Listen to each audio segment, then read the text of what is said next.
إلا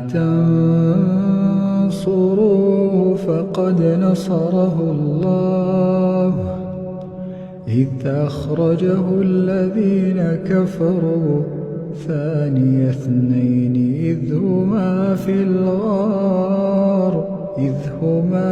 الغار إذ يقول لصاحبه لا